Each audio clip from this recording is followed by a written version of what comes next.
Okay, for second graders, we're going to learn how to do a landscape with a foreground and a background in it. It's a little bit harder than the kindergarten and first grade example. To do that, you're going to make two hills. And when you draw your hills, you don't want them to be the exact same. So see, I have two little hills over here. I'm going to go up, make it bigger, and then go up again. So kind of follow a different pattern when you make your second hill. This first hill is called the foreground. This second hill is called the background. So things in the foreground are going to be bigger. Things in the background are going to be smaller. I'm not going to teach you how to do your whole entire drawing. I want you to use your imagination. I want you to look at the artwork, but I am just going to explain a couple things. Houses, trees, anything on this row should be bigger. Anything on this row should be smaller. It's in the background, so it gets smaller.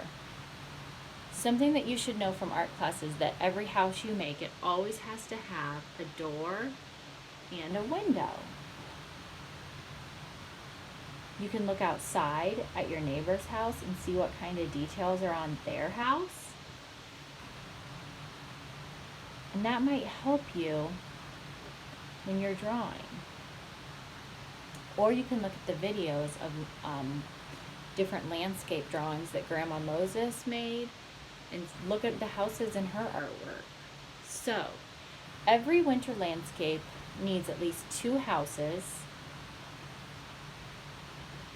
Every winter landscape needs at least two pine trees. So to draw a pine tree, you're going to draw a rectangle or a square and 3 triangles. The tree is going to be the same as the house. It should get smaller when you draw it on this row. So you're going to draw a tree back here somewhere. So that's a pine tree.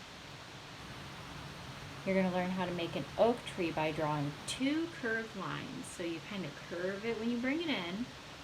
So it looks like it has roots coming from the ground. And then at the top of the tree, you're going to draw 3 branches, bigger branches. Then you're going to take some of those big branches and add tiny branches, lots of branches, going back and forth, tiny branches, big branches. Color some thick if you want. Then you're going to color in your tree trunk. Okay. You need both trees in this back row somewhere. You can always add more, but the minimum would be to do 2 houses and then 2 of each kind of tree.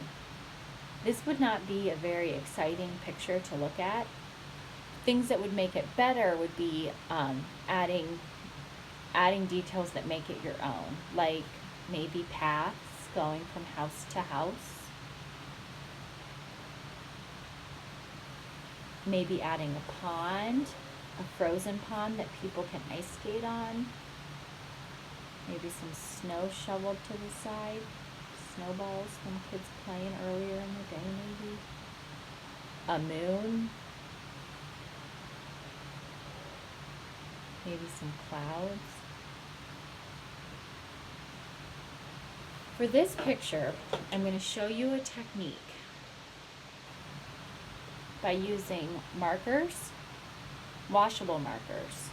So I used a permanent marker to draw. I'm going to grab washable markers, and I can turn this sky into a nighttime sky in a pretty cool way. So I'm just going to kind of add a little bit of marker. I'm not going to color the whole thing. And then I'm going to use plain old water. So if you're interested in trying this technique on your winter landscape, once you're all done drawing, you can outline things with marker and then use them to paint. So that would be an example of how you paint your sky. You can also use your marker and just put it in the water and then do some snowflakes. That's kind of a cool technique. So I'm really excited to see your winter landscapes. I would love you to be creative or be inspired by the artists that we're learning about. I don't want it to look exactly like mine. You can start with mine as a starting point, but then definitely add details that you see outside. Maybe a sled or a snowman, things that you see outside, out your window. Maybe a barn, maybe animals. So we really don't want to limit our artwork just to the 2 houses and the 2 types of trees. But that's the minimum requirement, would be to do 2 houses and 2 trees here and 2 trees in your back row. But we want it to look like a winter landscape.